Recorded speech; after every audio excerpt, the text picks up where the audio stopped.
फर्मों द्वारा उत्पादित वस्तुओं और सेवाओं के कुल मूल्य को मापने वाली जीडीपी अनुमान पद्धति को क्या कहा जाता है? देखिए, जीडीपी मापने की कई सारी विधियां हैं, जैसे व्यय विधि भी होती है। व्यय मतलब जितना खर्चा हुआ वो सब जोड़ करके आप जीडीपी निकाल सकते हैं। खपत विधि मतलब जितना आपने खपत किया। आय विधि मतलब होता है कि जितना आपका इनकम है सब जोड़ करके आप जीडीपी निकाल सकते हो। और उत्पाद विधि मतलब जितना आपका उत्पादन हुआ है उन सबको जोड़ करके आप जीडीपी की कैलकुलेशन कर सकते हो। तो क्योंकि यहाँ पे कह रहा है फर्मों द्वारा उत्पादित सभी वस्तुओं सेवाओं के मूल्य को, क्योंकि यहाँ पे उत्पादन हो रहा है इस वजह से इसका आंसर 4 होगा। उत्पाद विधि यहाँ पे इसका सही आंसर है। जीडीपी का फुल फॉर्म होता है gross domestic product. Gross domestic domestic product, सकल घरेलू उत्पाद। प्रोडक्ट, सकल घरेलू उत्पाद। आगे चलते हैं। यहाँ पे मैं बता दूं आपको कि इंडिया में सबसे ज़्यादा जीडीपी किस राष्ट्र की है, सॉरी किस स्टेट की है, तो वो है महाराष्ट्र। महाराष्ट्र की जीडीपी सबसे ज़्यादा। आगे चलते हैं। तेल और वसा युक्त भोजन जब अधिक समय तक रखा जाता है तो इससे किसकी प्रक्रिया के कारण इसके स्वाद में और गंध में बदलाव आ जाता है? तो क्लास 10th में हम लोग पढ़ते थे, यहाँ पे एक प्रक्रिया थी विकृत गंधिता, जिसको हम अंग्रेजी में रेंसिडिटी बोलते थे। रेंसिडिटी बोलते थे, जिसके कारण अगर हम कोई भी तैलीय और वसा युक्त भोजन को जब हम बहुत अधिक समय तक रख देते हैं तो उसमें जो है विकृत गंधिता के कारण उसके स्वाद और गंध में बदलाव आ जाता था। बात करते हैं हम अपघटन क्या होता है। अपघटन का मतलब है कोई जो जटिल पदार्थ हैं, जटिल कार्बनिक पदार्थ को जब हम सरल कार्बनिक पदार्थ में बदलते हैं तो उसको बोलते हैं अपघटन। किण्वन मतलब एक सड़ाने की प्रक्रिया, इसको फर्मेंटेशन बोलते हैं इंग्लिश में। फर्मेंटेशन बोलते हैं, सड़ाने की प्रक्रिया इसको बोलते हैं। और प्रतिस्थापन तो एक रिएक्शन होता है, वो आगे आप देख सकते हैं बाद में। ठीक है, अगला क्वेश्चन है कि भारतीय संविधान का अनुच्छेद 26 किससे संबंधित है? तो यहाँ पे अनुच्छेद 26 जो है वो है धार्मिक मामलों के प्रबंधन की स्वतंत्रता आपको देता है। अगर मैं बात करूँ अनुच्छेद 25 की, तो ये आपको अंतःकरण की सुविधा देता है। अंतःकरण का मतलब है कि आप भारत में रह करके किसी भी कोई भी धर्म अपना सकते हो, या अगर कोई धर्म नहीं भी अपनाना चाहते हो आप, आपकी ये भी फ्रीडम दिया गया है। अल्पसंख्यकों की जो व्यवस्था की गई है वो अनुच्छेद 29 में की गई है। देखिए यहाँ पे कुछ आर्टिकल्स हैं, हम उसको डिस्कस कर लेंगे। ये देखिए, पहले तो मैं आपको मूल अधिकार के बारे में कुछ बातें बता देता हूँ, जिसको फंडामेंटल राइट बोलते हैं इंग्लिश में। मूल अधिकार, मूल अधिकार जो हैं वो पार्ट 3 मतलब भाग 3 में दिए गए हैं भारतीय संविधान के। अनुच्छेद 12 से लेकर के अनुच्छेद 35 तक दिए गए हैं। ये अमेरिका के बिल ऑफ राइट्स के आधार पे है। Bill of rights, bill of rights जो अमेरिका का था उसके उससे इंस्पायर है। और सॉरी स्क्रीनशॉट कहाँ से आ गया, ठीक है, बिल ऑफ अमेरिका से ये इंस्पायर है। और इसको भारत का मैग्ना कार्टा भी बोला जाता है। मैग्ना कार्टा भी बोला जाता है, ये बात भी ध्यान रखना है। तो यहाँ पे आप देख सकते हैं धर्म की स्वतंत्रता का जो अधिकार है वो अनुच्छेद 25 से अनुच्छेद 28 के बीच में दिया गया है। ठीक है, 25 में क्या है, आप कोई भी धर्म आप अपना सकते हैं अपने मन से, आपको फ्रीडम है। 26 में जैसे मैंने अभी बताया कि धार्मिक मामलों को मैनेज करने का यहाँ पे अधिकार है आपको। 27 में किसी विशेष धर्म के प्रचार के करों के भुगतान के रूप में स्वतंत्रता को संदर्भित करता है। और 28 में शैक्षणिक संस्थानों में धार्मिक शिक्षा या धार्मिक पूजा में उपस्थिति के रूप में स्वतंत्रता को दिखाता है। ठीक है, यहाँ पे देखिए 6 मौलिक अधिकार अभी हमारे यहाँ है। पहले टोटल 7 मौलिक अधिकार थे, लेकिन जो 7वां मौलिक अधिकार था उसको 44वें संविधान संशोधन सन 1978 के द्वारा हटा करके 1978 के द्वारा हटा करके इसको अब अनुच्छेद अनुच्छेद 300A में भाग 12 में रख दिया गया है।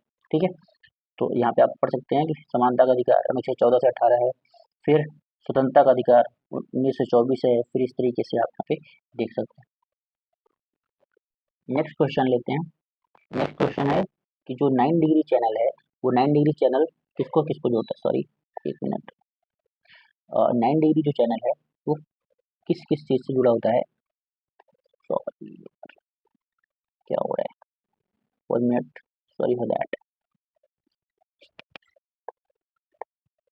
ओके, सिस्टम में टेक्निकल इश्यूज आ जाते हैं तो उसके लिए आप करिएगा आप लोग। ठीक है, क्वेश्चन ये था कि जो 9 डिग्री चैनल है वो किन किन से जुड़ता है, तो ये इसका आंसर है मिनिकॉय से मुख्य जो है लक्षद्वीप से जुड़ता है। अगर बात करें जो मिनिकॉय और मालदीव है तो ये जो है 8 डिग्री चैनल से ये जुड़ता है, मिनिकॉय और मालदीव। अंडमान निकोबार जो है ये 10 डिग्री चैनल से जुड़ता है। और दक्षिण अंडमान और छोटा अंडमान जो है ये डंकन पैसेज से जुड़ा होता है। डंकन पैसेज आपको याद रखना है। ठीक है, अगला क्वेश्चन लेते हैं। यहाँ पे देखिए कुछ इंपॉर्टेंट फैक्ट्स भी हैं कि लक्षद्वीप भारत का सबसे छोटा केंद्र शासित प्रदेश है। लक्षद्वीप का मतलब होता है एक लाख द्वीप। ये अरब सागर में उपस्थित है और इसका पुराना नाम लक्षद्वीप था। 1 नवंबर 1956 को इसका गठन हुआ था। अभी कई सारे ऐसे राज्य हैं जैसे छत्तीसगढ़, जैसे पंजाब, इन सब राज्यों का भी गठन 1956 में हुआ था। ठीक है, इसकी राजधानी कवरत्ती है। पूर्व राजधानी इसकी कोझीकोड है। कोझीकोड इसमें करंट अफेयर में जरूर है, आपको बताना करंट अफेयर में किस वजह से है। आधिकारिक भाषा यहाँ पे मलयालम और अंग्रेजी चलती है।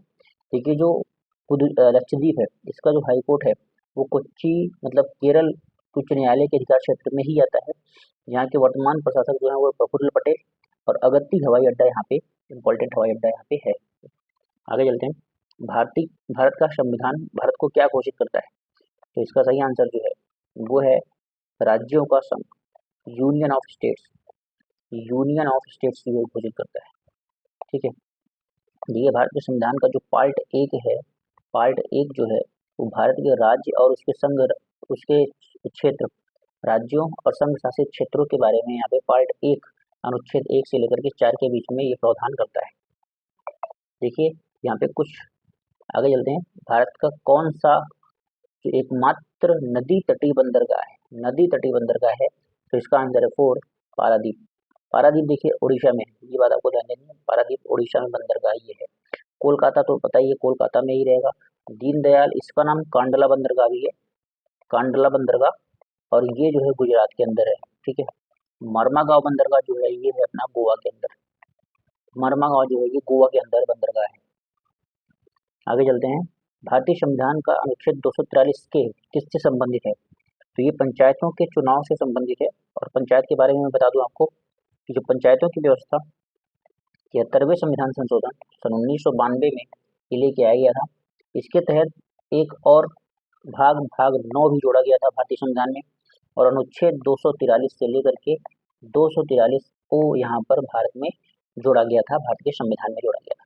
कुछ महत्वपूर्ण इम्पोर्टेंट भी हैं आर्टिकल्स, उनको हमको ध्यान रखना चाहिए।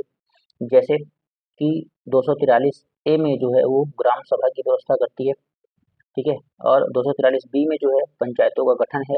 243 डी में सीटों का आरक्षण है। 243 के में पंचायतों का चुनाव है, और भी आप पढ़ सकते हैं, सारे इंपॉर्टेंट जो हाईलाइटेड है। थोड़ा सा, जब कोई नदी पहाड़ी से निकलती है तो सभी दिशाओं में बहती है। मतलब जैसे मान लो ये पहाड़ी है और यहाँ से कोई नदी इस तरीके से निकल रही है, इस तरीके से मान लो नदियाँ निकलती और सभी दिशाओं में बह रही हैं इस तरीके से, तो इस अपवाह स्वरूप जो ड्रेनेज सिस्टम है, जो पैटर्न है, उसको क्या कहा जाता है? इसको कहा जाता है अरी। इसको इंग्लिश में रेडियल भी बोलते हैं, रेडियल भी बोलते हैं, याद रखना। ठीक है, ठीक है, मैं आपको यहाँ पे थोड़ा थोड़ा सब बता देता हूँ। जैसे द्रुमाकृतिक, सॉरी सॉरी यहाँ पे आप देखिए,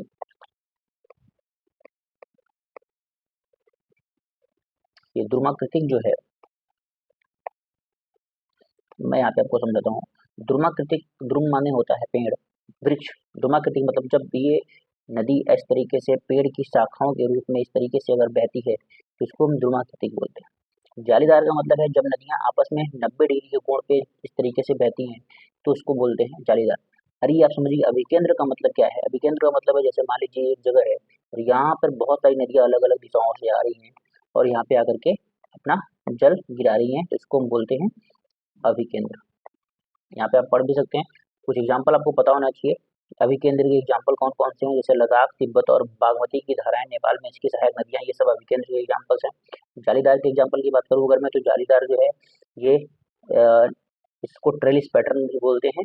और सिंहभूम और सीन के पुराने मुड़े हुए पहाड़, और इसमें इनकी सहायक नदियाँ जालीदार के एग्जाम्पल हैं। और रोमाकृतिक के एग्जाम्पल आपको याद रखना, सिंधु, गोदावरी, महानदी, कावेरी और कृष्णा। आगे चलते हैं। आगे है कि हॉकी इंडिया 2023 अवार्ड में major Dhyan Chand lifetime achievement award किसे मिला है? तो इसका आंसर है सेकंड, अशोक कुमार इसका सही आंसर है। देखिए कुछ इंपॉर्टेंट चीजें हैं हमको ध्यान रखना है। हॉकी इंडिया 2023 के विजेता के रूप में major Dhyan Chand lifetime achievement award Ashok Kumar को मिला है। बलबीर सिंह सीनियर पुरस्कार वर्ष के सर्वश्रेष्ठ खिलाड़ी हार्दिक सिंह को, और बलबीर सिंह सीनियर पुरस्कार वर्ष की सर्वश्रेष्ठ खिलाड़ी महिला में सलीमा टेटे को मिला है। सर्वश्रेष्ठ गोलकीपर PR श्रीजेश को मिला है। Defender of the year Harmanpreet Singh को मिला है। वर्ष का सर्वश्रेष्ठ मिडफील्डर हार्दिक सिंह को मिला है। इतनी बातें इंपॉर्टेंट है, इससे आपको याद रखना है। ये सारी बातें पूछ सकता है कोई भी। समानता के अधिकार के बारे में कौन सा सही नहीं है? देखिए जो अस्पृश्यता है ये भारत के संविधान के अनुच्छेद 17 में है। समानता का अधिकार धर्म, नस्ल, जाति, लिंग या जन्म के आधार पर भेदभाव पर रोक लगाता है, ये अनुच्छेद 15 में है।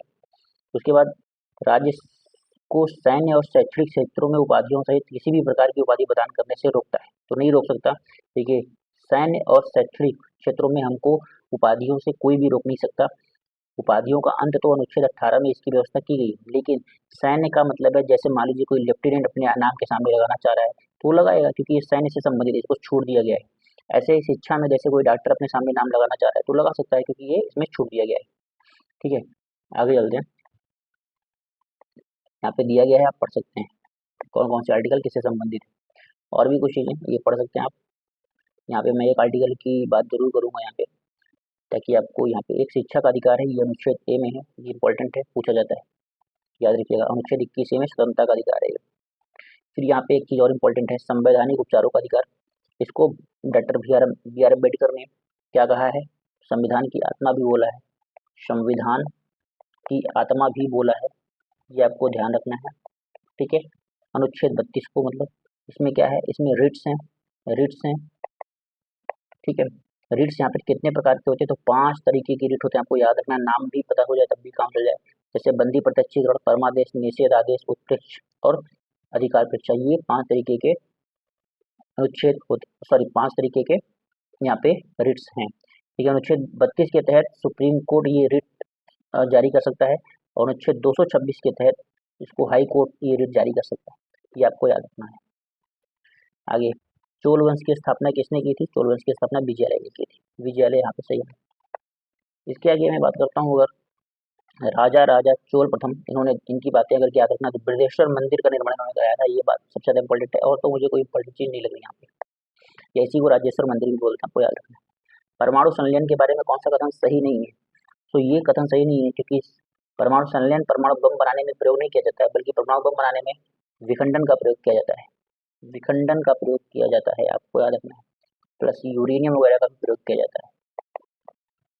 ठीक है, इस वजह से ये स्टेटमेंट गलत है। नायब रियासत, सॉरी सॉरी भाई, थोड़ा सा, नायब रियासत नामक एक अधिकारी के अधीन दीवानी रियासत नामक एक अलग विभाग बनाया और घोड़ों की ब्रांडिंग की, सैनिकों की वर्णात्मक सूची निकाली।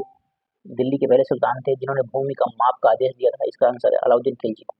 अलाउद्दीन खिलजी। देखिए, जो बलबन था ये सिजदा और पैबोस, सिजदा और पैबोस की नीति भी लाया था। ठीक है, मोहम्मद बिन तुगलक जो था, इसने जो अपनी राजधानी थी उसको दौलताबाद कर लिया था, ये बात भी याद रखना। दौलताबाद कई बार क्वेश्चन पूछा जाता है, कौन था जो दौलताबाद अपनी राजधानी कर लिया था।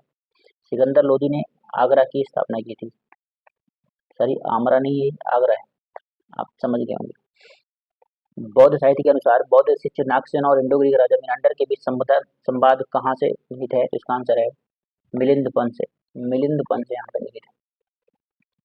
बांध के बारे में बात कर लेते हैं। सरदार सरोवर बांध ताप्ती पे बना हुआ है, गलत है, क्योंकि सरदार सरोवर बांध कहाँ पे बना हुआ है, नर्मदा नदी पर बना हुआ है, नर्मदा नदी पर बना हुआ है। हीराकुंड महादारी पे सही है, नागार्जुन सागर कृष्णा पे, मेट्टूर कावेरी, तो ये तीनों सही है, इसका मतलब केवल 3 युग में ये सही है इसका आंसर। आगे चलते हैं।